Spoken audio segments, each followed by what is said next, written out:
Bonjour, cette seconde vidéo présente ce que l'on appelle les liaisons cinématiques normalisées que l'on utilisera pour modéliser le contact entre plusieurs pièces et donc les degrés de liberté, les mouvements permis entre ces différentes pièces. Tout d'abord, en cinématique, on va travailler sur ce que l'on appelle des degrés de liberté, et dans l'espace, nous comptons donc 6 degrés de liberté, 3 translations suivant les 3 axes permettant de décrire l'espace, donc les translations en X, en Y et en Z, et 3 rotations autour de ces 3 mêmes axes. Pour modéliser un système en mécanique, nous utilisons la notion de liaison, et ces liaisons que l'on utilise sont des liaisons normalisées. Pour pouvoir avoir liaison, il faut qu'il y ait un contact entre deux solides. Ces contacts pourront donc être surfaciques, linéiques ou ponctuels. Nous faisons l'hypothèse de solides parfaits, donc géométriquement parfaits, et des solides indéformables.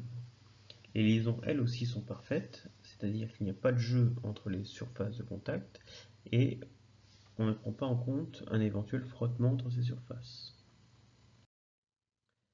La première liaison normalisée que l'on peut rencontrer est la liaison ponctuelle, donc par exemple entre une surface sphérique et une surface plane. Cette liaison-là supprime un degré de liberté, qui est la translation suivant la normale au contact. Donc elle permet 5 degrés de liberté, donc les 2 translations dans le plan et les 3 autres rotations.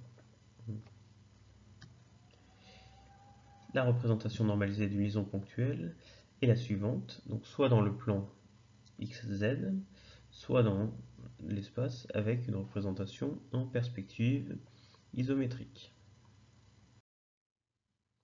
La liaison linéaire rectiligne, que l'on peut rencontrer par exemple entre un contact cylindre et une surface plane, elle supprime 2 degrés de liberté, la translation suivant la normale au plan et la rotation sur l'axe perpendiculaire à la ligne de contact et dans le plan de contact. La représentation normalisée, donc suivant le plan choisi, nous pouvons avoir 2 symboles, donc le symbole dans le plan XY ou ici dans le plan XZ, et un symbole en perspective isométrique où l'on représente en fait un prisme à base triangulaire sur un plan. La liaison linéaire annulaire ou sphère-cylindre donc supprime 2 degrés de liberté qui sont les 2 translations dans les directions autres que l'axe du cylindre. La représentation est une sphère dans une sorte de gouttière, donc dans le plan nous avons 2 représentations suivant le plan choisi, et dans l'espace donc une représentation perspective encore une fois isométrique. La liaison appui-plan, donc contact entre 2 surfaces planes, supprime 3 degrés de liberté, la translation suivant la normale au plan et les 2 rotations autour des axes contenus par le plan. La représentation normalisée est la suivante. La liaison rotule donc réalisée avec un contact sphérique, donc entre 2 sphères. Elle ne permet que les 3 degrés de liberté en rotation, et sa représentation est la même en 2D et en 3D. La liaison sphérique à doigt, donc qui est une liaison rotule, avec une rotation supprimée. Donc elle permet 2 rotations, et donc la représentation ressemble à la liaison sphérique, avec un doigt en plus.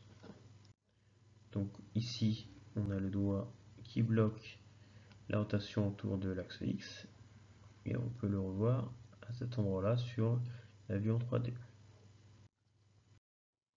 La liaison pivot-lissant, donc contact entre 2 surfaces cylindriques, elle ne permet que 2 degrés de liberté, la translation sur l'axe du cylindre et la rotation sur l'axe du cylindre. Donc 2 représentations en plan et une représentation en perspective isométrique.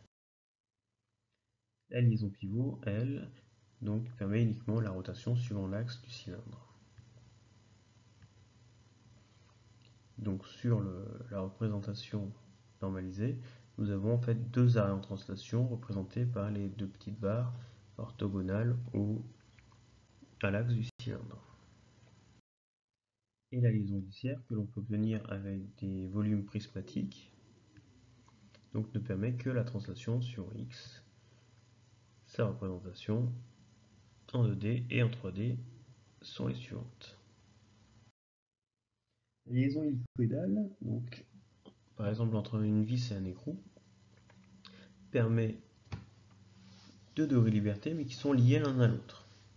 Donc on ne comptera en fait qu'un seul degré de liberté puisque la translation ne pourra pas avoir lieu sans la rotation et vice versa. Sa représentation normalisée est la suivante.